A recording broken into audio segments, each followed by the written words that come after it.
নমস্কার, আমি মিলন স্যার, পাল একাডেমি সেন্টারে তোমাদের সকলকে জানাই স্বাগত। আজকে ক্লাস 10-এর ফিজিক্যাল সায়েন্সের তোমাদের 2 নম্বর অধ্যায়, যেটি গ্যাসের আচরণ। এই গ্যাসের আচরণের আজকে আমরা অ্যাভোগাড্রোর সূত্র বা অ্যাভোগাড্রোর প্রকল্প এবং মোলার আয়তন বা পদার্থের গ্রাম আণবিক ভর নিয়ে সম্পূর্ণ বিস্তারিত আলোচনা করব। আমাদের অ্যাভোগাড্রোর সূত্র বা অ্যাভোগাড্রোর প্রকল্পটি জানার আগে আমাদের সর্বপ্রথম জানতে হবে সেটা হচ্ছে মোলার আয়তন কি বা পদার্থের গ্রাম আণবিক ভর কি। এই বিষয়টি আগে আমাদের একটু বুঝতে হবে। তাহলে চলো আর বেশি কথা না বাড়িয়ে আমরা সরাসরি চলে আসি। প্রথমে মোলার আয়তন। মোলার আয়তন অ্যাকচুয়ালি কি?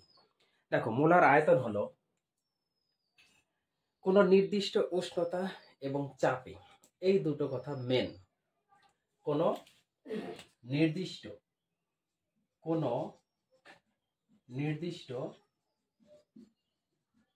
উষ্ণতা ও চাপে, কোনো নির্দিষ্ট উষ্ণতা ও চাপে, এই দুটো কথা যেন মিসিং না হয়। ওকে, এক মোল অণু পরিমাণ, 1 মোল অণু পরিমাণ, কোন 1 মোল অণু পরিমাণ কোন গ্যাসীয় পদার্থ, যে পরিমাণ আয়তন অধিকার করে থাকে, যে পরিমাণ আয়তন অধিকার করে থাকে তাকে ওই নির্দিষ্ট উষ্ণতা ও চাপের, ওই পদার্থের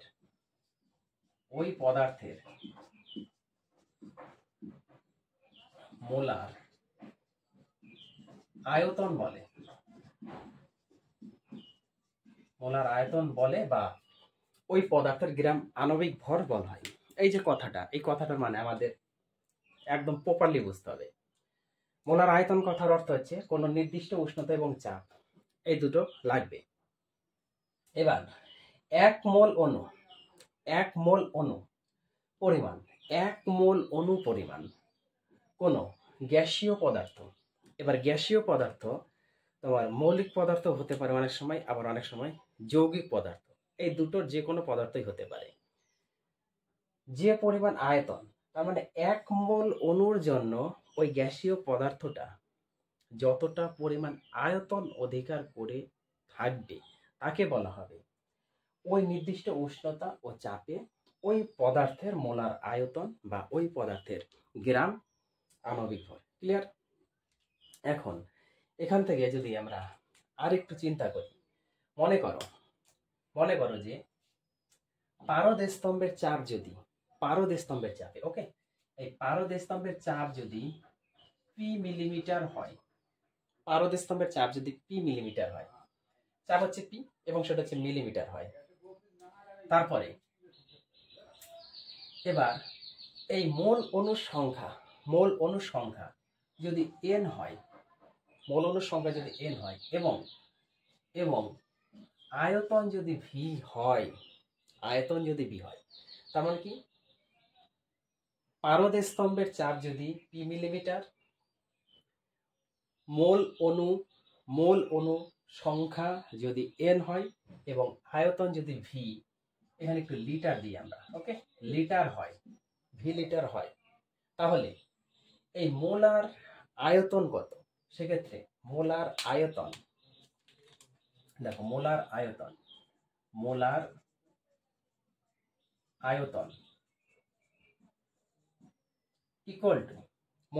ইকুয়াল টু এই যে ভি আয়তন বাই সেই মোল অণুর সংখ্যা, এটা actually litre into mole inverse. এটাকেই কিন্তু আমাদের লেখা যায় লিটার অবলিক মোল।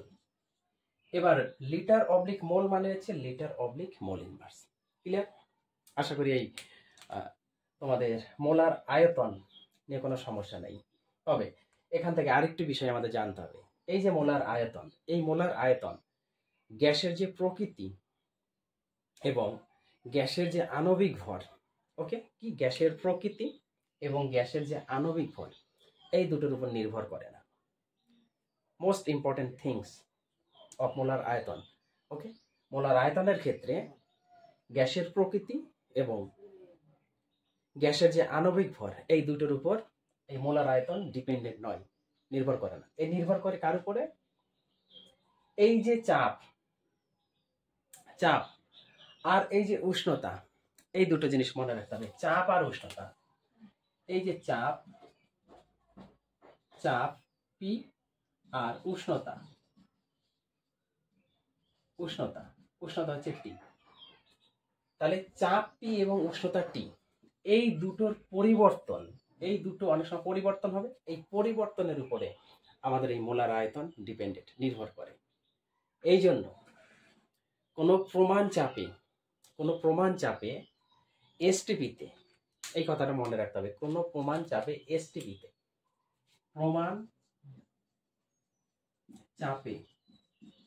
এই যে এসটিপি, এই এসটিপিতে যে কোনো গ্যাসের আয়তন হয় 22.4 লিটার অবলিক মোল ইনভার্স।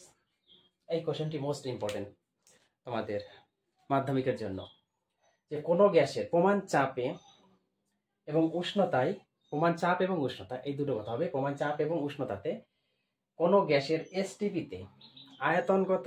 কোনো গ্যাসের এসটিপিতে আয়তন হচ্ছে 22.4 লিটার ইন্টু মোল ইনভার্স। ক্লিয়ার?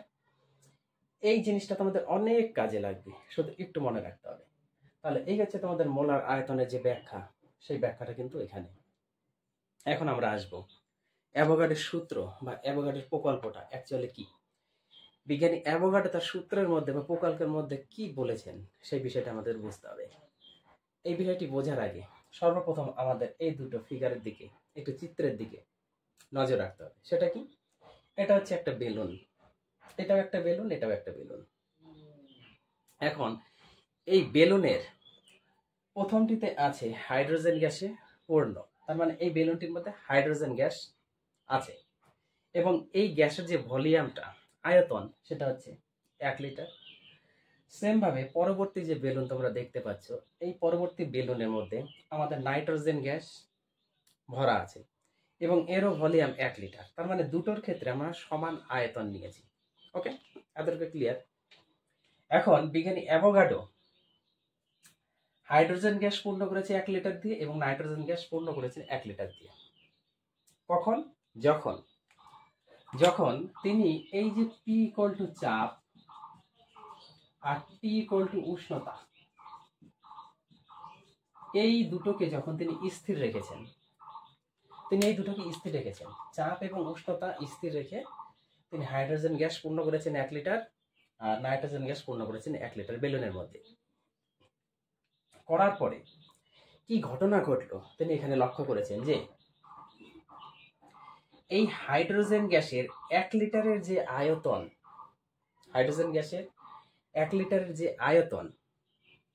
এই আয়তনের সাথে এই গ্যাসের মধ্যে যে মোল অণু সংখ্যা আছে, আবার এই গ্যাসের মধ্যে মোল অণু সংখ্যা আছে, এই মোল অণু সংখ্যার সাথে এই 1 লিটারের যে আয়তন সেই সংখ্যাটা সমান। তার মানে আমরা যদি একটু বলতে পারি যে 1 লিটারের ক্ষেত্রে, ওকে, 1 লিটারের ক্ষেত্রে মনে করো এই গ্যাসের যে মোল অণু সংখ্যা সেটা যদি 10,000 হয়, এটা কিন্তু অণু সংখ্যা। ওকে, মোল অণু সংখ্যা, এই মোল অণু সংখ্যা যদি 10,000 হয়, তার মানে তিনি বলতে চেয়েছেন যে এই 10,000 মোল অণু সংখ্যার সাথে এর যে 1 লিটারের আয়তন, সেই আয়তনটা সমান। সেম ভাবে যখন নাইট্রোজেন গ্যাসের ক্ষেত্রে আমরা দেখবো এরও কি হবে, 1 লিটারের ক্ষেত্রে এর মধ্যে 10,000 আছে, সেই 10,000 অণুর সাথে বা অণু সংখ্যার সাথে সমান। তার মানে দুটোর আয়তনই সেম, এবার আয়তন যতটা থাকবে সেই আয়তনের সাথে আমাদের এই গ্যাসের যে অণু থাকবে সেই গ্যাসের অণু সংখ্যা সমান হয়। এটা হচ্ছে 1 লিটারের ক্ষেত্রে করেছি। এইবার যদি 2 লিটার হতো, সাপোজ মনে করো যে এটা 2 লিটার, এবার হচ্ছে এটা 2L করলাম, এটা হচ্ছে 2L করলাম, 2 লিটার করলাম, তাহলে 1 লিটারের ক্ষেত্রে আমরা পেয়েছি হচ্ছে 10,000 অণু সংখ্যা, তাই না? তাহলে 2 লিটারের ক্ষেত্রে কি হতো দেখো, তাহলে 2 লিটারের ক্ষেত্রে আমাদের অবশ্যই বেশি হতো, তাহলে হচ্ছে 20 হতো, তাহলে 20,000 অণু সংখ্যা হতো হাইড্রোজেন গ্যাসের ক্ষেত্রে। আবার নাইট্রোজেনের ক্ষেত্রে 2 লিটারের ক্ষেত্রে কিন্তু 20,000 অণু সংখ্যা হবে। তার মানে যতটা পরিমাণ গ্যাসের আয়তন হবে ঠিক ততটা সংখ্যক এই গ্যাসের মধ্যে যে মোল অণু সংখ্যা আছে সেই সংখ্যাটা সমান। বিজ্ঞানী অ্যাভোগাড্রো এই জিনিসটি লক্ষ্য করেছেন। এটি কত সালে? এই সালটা মনে রাখতে হবে। সেই সালটা হচ্ছে তোমাদের 1811 সালে। এই 1811 সালে যখন এই ঘটনা তিনি লক্ষ্য করলেন, লক্ষ্য করার পর যখন অ্যাকুরেট রেজাল্টটা এসেছিল তখন তিনি এই যে অ্যাভোগাড্রোর যে প্রকল্প বা সূত্র, এই সূত্রটা তিনি তখন প্রতিষ্ঠা করে দিল। ওকে। এবং এই অ্যাভোগাড্রো হচ্ছে ইতালির বিজ্ঞানী। কোথাকার? ইতালি। এই কথাটা মনে রাখতে হবে, এই ছোট ছোট কথাগুলো একটু মনে রাখতে হবে। ইতালির বিজ্ঞানী, তিনি হচ্ছে ইতালির বিজ্ঞানী। অ্যাভোগাড্রো হচ্ছে ইতালির বিজ্ঞানী। 1811 সালে তিনি অ্যাভোগাড্রোর প্রকল্প বা সূত্রটি আবিষ্কার করেন। এবং কিভাবে আবিষ্কার করলো বোঝা গেল। এখন যদি আমরা একটু প্রপারলি আসি যে অ্যাকচুয়ালি অ্যাভোগাড্রোর সূত্র কি সেটা এখন যদি আমরা লিখি, তাহলে আমরা এইভাবে লিখতে পারি না, কারণ তিনি চাপ এবং উষ্ণতাকে স্থির রেখেছেন। তার মানে কি? স্থির উষ্ণতা ও চাপে, স্থির উষ্ণতা ও চাপে যে কোনো গ্যাসের ক্ষেত্রে হোক বা সকল গ্যাসের ক্ষেত্রে, স্থির উষ্ণতা ও চাপে সকল গ্যাসের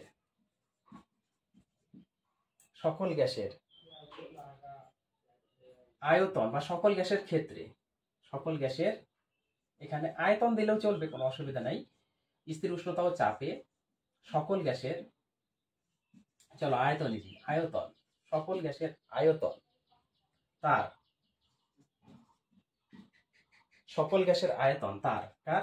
এই গ্যাসের, সকল গ্যাসের আয়তন তার মোল, তাই না, অণুর সংখ্যার সমানুপাতি বা সমানুপাতি। ক্লিয়ার? এই সূত্রটাই তিনি বলেছেন। স্থির উষ্ণতা ও চাপে সকল গ্যাসের আয়তন তার মোল অণুর সংখ্যার সমানুপাতিক হয়। এই হচ্ছে অ্যাভোগাড্রোর সূত্র বা প্রকল্প। এখন এখান থেকে যদি আমরা একটু গাণিতিকভাবে বিশ্লেষণ করার চেষ্টা করি তাহলে কি এসে দাঁড়ায় দেখো। মনে করি আমাদের চাপ এবং উষ্ণতা দুটোই হচ্ছে স্থির, তাহলে স্থির চাপ এবং স্থির উষ্ণতা মানে চাপ এবং উষ্ণতা এই দুটো হচ্ছে আমাদের স্থির। ওকে, অর্থাৎ স্থির চাপ এবং উষ্ণতাতে কোনো গ্যাসের আয়তন যদি ভি হয় এবং এই যে মোল অণুর সংখ্যা যদি এন হয়, এই দুটো কথা কিন্তু মনে রাখতে হবে। কি বললাম? স্থির চাপ এবং উষ্ণতায় কোনো গ্যাসের আয়তন যদি ভি এবং মোল অণুর সংখ্যা যদি এন হয়, তাহলে অ্যাভোগাড্রোর প্রকল্প বা সূত্র অনুযায়ী আমরা কি লিখতে পারি? আমরা লিখতে পারি যে ভি প্রপোর্শনাল টু এন, অর্থাৎ ভি সমানুপাতিক এন, কারণ আয়তন তার মোল অণু সংখ্যার সাথে সমানুপাতিক। কখন? যখন আমাদের এই পি আর টি স্থির। এই দুটো কথা কিন্তু ভেরি ভেরি ইম্পর্টেন্ট, অ্যাভোগাড্রোর প্রকল্পে মেনশন করে দিতে হবে। এখন এই প্রপোর্শনালটা যদি আমরা ওঠাই তাহলে ভি, এখানে একটা ধ্রুবক আসবে কে ইন্টু এন, তাই না? এই কে হচ্ছে আমাদের ধ্রুবক,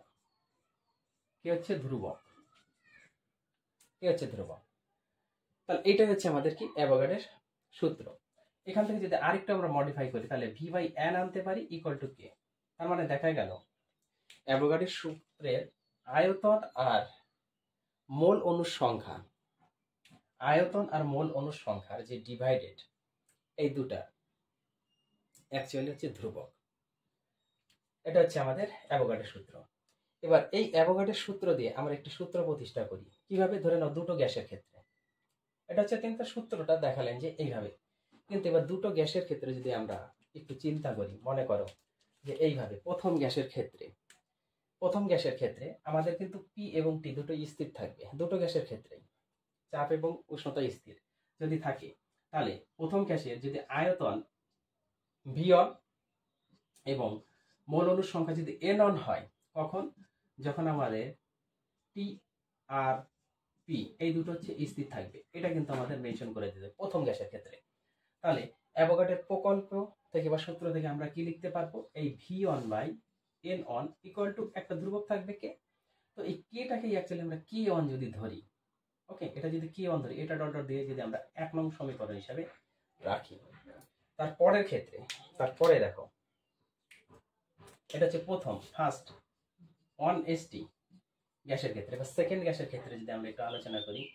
সেকেন্ড গ্যাসের ক্ষেত্রে যদি আয়তন V2, মোল অণুর সংখ্যা যদি N2 হয়, কখন? যখন এই টি ও পি উভয় স্থির থাকবে দুটো গ্যাসের ক্ষেত্রে।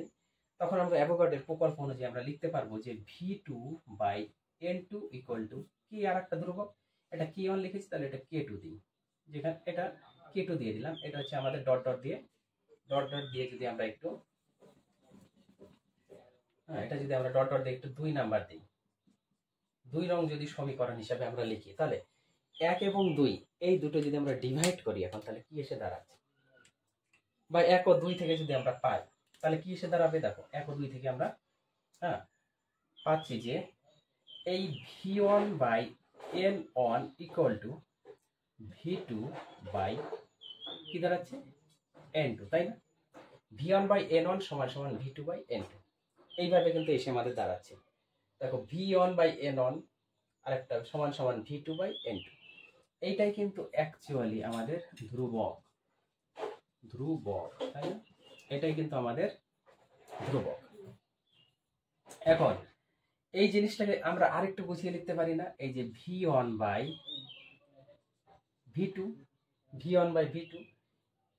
V1/V2 ইকুয়াল টু N1/N2, এইভাবে লিখতে পারি। কারণ V1/N1 সমান V2/N2 যদি হয়, তাহলে V1 এর নিচে আমরা V2 নিয়ে এসেছি, আর এই N1টাকে উপরে নিয়ে গেছি, আর N2 তো নিচে ছিলই। তাহলে এইভাবে কিন্তু আমরা লিখতে পারি। তাহলে এই সমীকরণ আমরা দুভাবে লিখতে পারি, এই একটা আর এই একটা। এই দুটো সমীকরণ হচ্ছে আমরা অ্যাভোগাড্রোর প্রকল্প বা সূত্র থেকে লিখতে পারি। আশা করি তোমাদের এই অ্যাভোগাড্রোর প্রকল্প বা সূত্র নিয়ে কোনো সমস্যা নেই। তাহলে তোমরা এই মোলার আয়তন এবং অ্যাভোগাড্রোর সূত্রের প্রকল্প, এই দুটো জিনিস একটু সুন্দরভাবে নোট করে বুঝে একটু পড়ার চেষ্টা করো। আমি পরবর্তী পার্ট নিয়ে আবার আসবো তোমাদের সাথে। তাহলে আজকের মতো আমি এখানেই শেষ করছি। আর যদি ক্লাসটি ভালো লেগে থাকে, তাহলে অবশ্যই আমাকে সুন্দরভাবে একটা কমেন্ট জানাবে। তুমি যদি উপকৃত হয়ে থাকো এই ক্লাসের দ্বারা, তাহলে অবশ্যই আরো অন্যদের উপকৃত করতে ক্লাসটা একটু বেশি বেশি করে শেয়ার করে দিবা, এবং সর্বশেষে একটা লাইক দিতে কেউ ভুলবে না। তাহলে এটা ক্লিয়ার করো। আমি এখানে শেষ করলাম, আবার দেখা হচ্ছে তোমার